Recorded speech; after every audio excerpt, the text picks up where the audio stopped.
You know that moment when your entire world collapses in a single phone call? When everything you believed about your family, your sacrifices, your love, turns out to be a lie. Well, that happened to me 3 weeks ago. And what I did next? Let's just say my daughter will never speak to me again. But honestly, I'm not sure I care anymore. Before we dive in, if stories like this resonate with you, please hit that subscribe button and support the channel. Your engagement helps us bring you more real-life stories that matter. I'm Sarah, I'm 48, and I've been a widow for 12 years. When my husband died of cancer, I was left with our 16-year-old daughter Emma, and a mountain of medical debt that buried us so deep, I thought we'd never see daylight. Let me paint you a picture of what my life looked like. I worked 3 jobs: morning shift at a diner, afternoon cleaning offices, evenings tutoring kids in math. Emma wore thrift store clothes while her classmates flaunted designer everything. Our apartment had peeling wallpaper and a refrigerator that sounded like a dying whale. But you know what? Emma never complained. Not once. She got a part-time job at 16, helped with groceries, kept her grades perfect. We were a team. Or so I thought. When she got into Northwestern on a partial scholarship, I cried for 3 days straight. Not from joy, from terror. Even with financial aid, we were looking at $40,000 a year. But I made it work.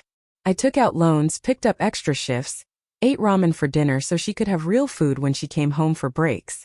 4 years of this. 4 years of watching other parents drive up in their BMWs while I arrived in my dented Honda that leaked oil in their pristine parking lots. 4 years of Emma slowly changing. It started small, you know? Little comments about my clothes when I visited campus. Mom, maybe you could dress up a bit more when you meet my friends? Then it was my car. Could you park around the corner? It's just, people notice things here.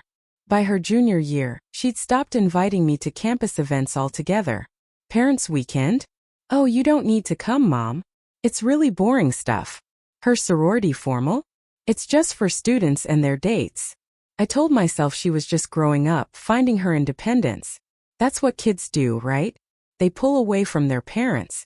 It's natural. But then came graduation day. I'll never forget standing there in my best dress, which was a $30 clearance rack special from Target, watching all these polished families taking photos with their graduates. Designer handbags, perfectly styled hair, jewelry that cost more than my monthly rent. And Emma. God, Emma looked embarrassed to be seen with me. After graduation, she moved to Chicago, got a job at some fancy marketing firm, started dating this guy Brandon whose family owns half the North Shore. Suddenly, our weekly phone calls became monthly check-ins. Then holiday texts. I'd drive up to visit, and she'd meet me at cheap restaurants outside the city. Never her apartment. Never anywhere her new friends might see us together. It's just easier this way, Mom, she'd say. My place is so small, and parking is impossible downtown. More lies. I drove past her building once, saw the doorman, the valet parking, the marble lobby through those floor-to-ceiling windows. But I convinced myself it was about money. She was probably embarrassed that I couldn't afford to live in her world. I got it. I really did. So I started saving every penny I could scrape together. Last Christmas, she told me she was engaged. To Brandon, obviously. The ring probably cost more than my car. The wedding was going to be at some exclusive country club, the kind of place where you need 3 generations of membership just to get on the waiting list. It's going to be small, Mom. Just immediate family and close friends. You understand, right? Immediate family. Let me repeat that. Immediate family. I asked if I could help with anything. Maybe contribute to the flowers or something small. She got this look. This pitying, condescending look that I'd never seen from my daughter before. Mom, it's really expensive. Brandon's parents are handling everything. They have very specific ideas about presentation. Presentation. That word hit me like a physical blow. But I smiled. I nodded. I told her I understood. Because what else was I going to do? She was my only child. My whole world. 3 weeks ago, I got a call from a lawyer. Apparently, my great-aunt Millicent, my father's sister who I'd met maybe twice in my life, had died and left me her estate. Now, Aunt Millicent was what my family politely called eccentric. She never married, lived alone in this sprawling Victorian house upstate, and apparently spent her life collecting art and investing in things nobody understood. The lawyer asked me to come to his office to discuss the inheritance. I almost didn't go. I figured it would be some old furniture and maybe a few $100s. But I needed closure, and honestly, I had nothing better to do on a Tuesday afternoon. The number he showed me, I actually laughed. Out loud. In his fancy office with the mahogany desk and leather-bound books. $3.7 million. Art collection worth $2 million. Investment portfolio worth another million and change. The house itself appraised at $700,000. I sat there staring at these papers like they were written in a foreign language. $3.7 million. More money than I'd seen in my entire life combined. And you know what my first thought was? Emma. I could pay for her wedding. The whole thing. I could make sure she had everything she'd ever dreamed of. I could finally be the mother she deserved. I drove straight from the lawyer's office to the bank, had them verify everything. It was real. It was mine. I was rich. Actually rich. I called Emma that night, practically vibrating with excitement. Honey, I have the most incredible news. You're not going to believe this, but... Mom, I can't really talk right now. Brandon and I are having dinner with his parents to discuss wedding details. Wedding details. The wedding I wasn't invited to. Something cold settled in my chest. Emma, this is important. It's about your wedding, actually. I can help now. I can pay for. Mom, we've been through this. Everything's handled. Look, I really need to go. She hung up. I sat there holding the phone, staring at these bank statements that proved I could afford anything she wanted. Anything at all. And she couldn't even spare 5 minutes to listen. That's when it hit me. This wasn't about money. It had never been about money. She was ashamed of me. Not my circumstances. Me. But I needed to be sure. So I decided to test it. I spent the next week shopping. Real shopping. The kind Emma had been doing for years. Designer clothes, professional styling, expensive jewelry. I looked different. Polished. Rich. Then I called her. Emma. I'm going to be in Chicago this weekend. I'd love to take you and Brandon to dinner. Somewhere nice. My treat. Mom, I don't think. I insist. How about that steakhouse you mentioned? The one downtown. There was this long pause. You want to go to Morton's? Why not? I've been saving up. I want to celebrate your engagement properly. Another pause. Longer this time. Okay. I guess. Okay. Saturday at 7. I'll never forget walking into that restaurant. $200 dress, designer shoes that cost more than I used to spend on groceries in a month. The hostess didn't even blink when I said I had a reservation. Emma's face when she saw me. I can't even describe it. Shock doesn't cover it. Her mouth literally fell open. Mom? You look wow. You look amazing. Brandon stood up, actually pulled out my chair. Introduced me to people at nearby tables like I was someone important. Emma kept staring at me like she'd never seen me before. We had a wonderful dinner. $300 for 3 people, and I didn't even flinch when the check came. Emma and Brandon laughed at my stories, asked about my work, treated me like family, like I mattered. As we were leaving, Emma grabbed my arm. Mom, I need to ask you something. About the wedding. Here it comes, I thought. The invitation. Finally. Brandon's parents have been asking about your situation. I told them you were doing better lately and they think maybe you should come after all. Should come. After all. What changed their minds? I asked, though I already knew. Emma looked embarrassed. Well, seeing you tonight. You seem more comfortable. In this environment. They think you'd fit in better now. Fit in better. Because I looked rich. I smiled. Nodded. Told her I'd be honored to attend. But inside I was planning something else entirely. The next morning I went back to my apartment. My shabby, peeling wallpaper apartment that suddenly felt like the most honest place in the world. I called the lawyer. Made some arrangements. Then I sat down and wrote a letter. Emma's wedding was in 2 weeks. 2 weeks to decide what kind of person I wanted to be. What kind of mother. The night before the wedding, I got a call from Emma. Mom, I'm so nervous. I know we've had our distance lately, but I love you. You know that, right? And I'm so glad you'll be there tomorrow. It means everything to me. It means everything. Now that I looked rich enough to matter. I told her I loved her too. And I did. I really did. But love isn't always enough, is it? I showed up to that country club in my Honda.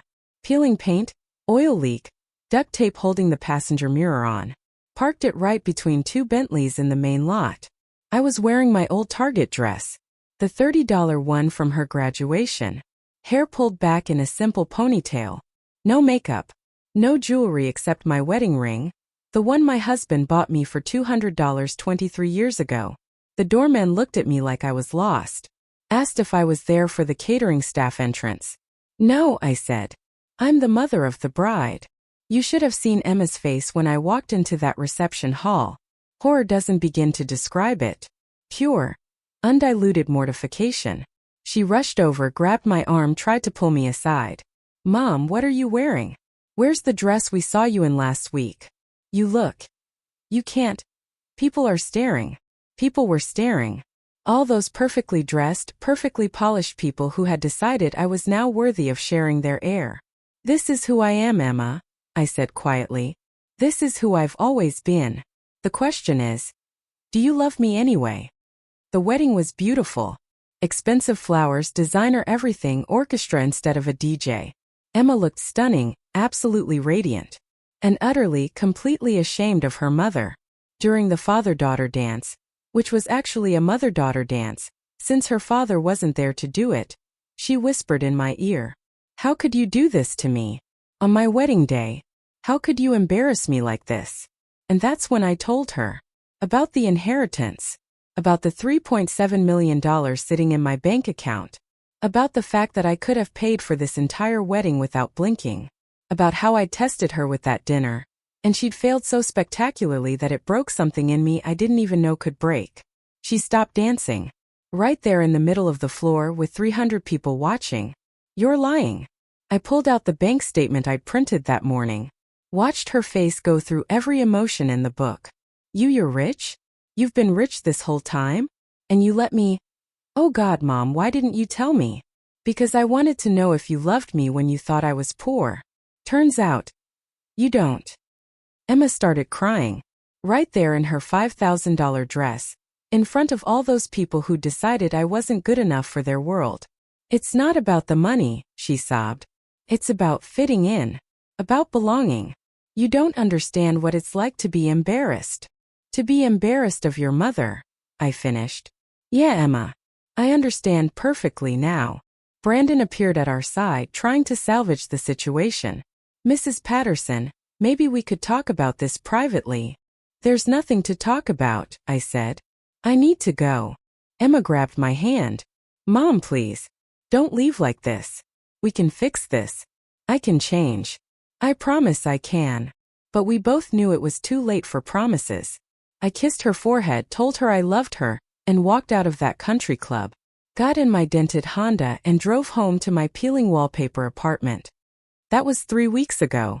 Emma has called me 47 times. I know because I counted. I haven't answered.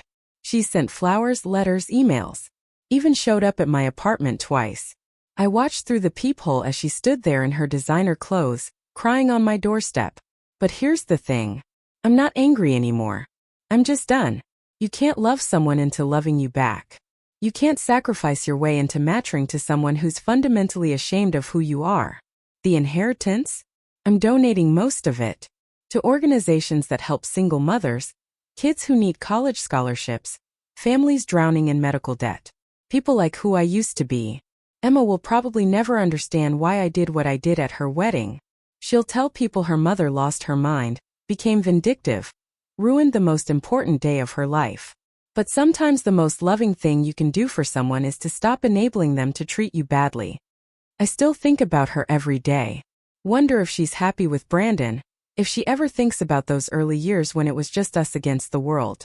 If she remembers the woman who worked 3 jobs to give her a chance at a better life. Maybe someday she'll understand. Maybe she'll realize that the mother who embarrassed her at her wedding was the same one who sacrificed everything to make that wedding possible in the first place. Or maybe she won't. And maybe that's okay too. Because I finally learned something my daughter never did. Your worth isn't determined by how others see you. It's determined by how you see yourself. And for the first time in years, when I look in the mirror, I see someone I can respect. If this story resonated with you, I'd love to hear about it in the comments. Have you ever had to choose between being authentic and being accepted? Have you ever discovered that someone's love for you is conditional on circumstances you couldn't control? Share your experiences below. Sometimes the most healing thing is knowing we're not alone in these struggles. And if you want to hear more stories like this one, please subscribe and support the channel. Your engagement helps us continue bringing you real, raw human experiences that matter. Until next time, remember that the people who truly love you will love you in your Target dress just as much as your designer gown. Don't settle for anything less.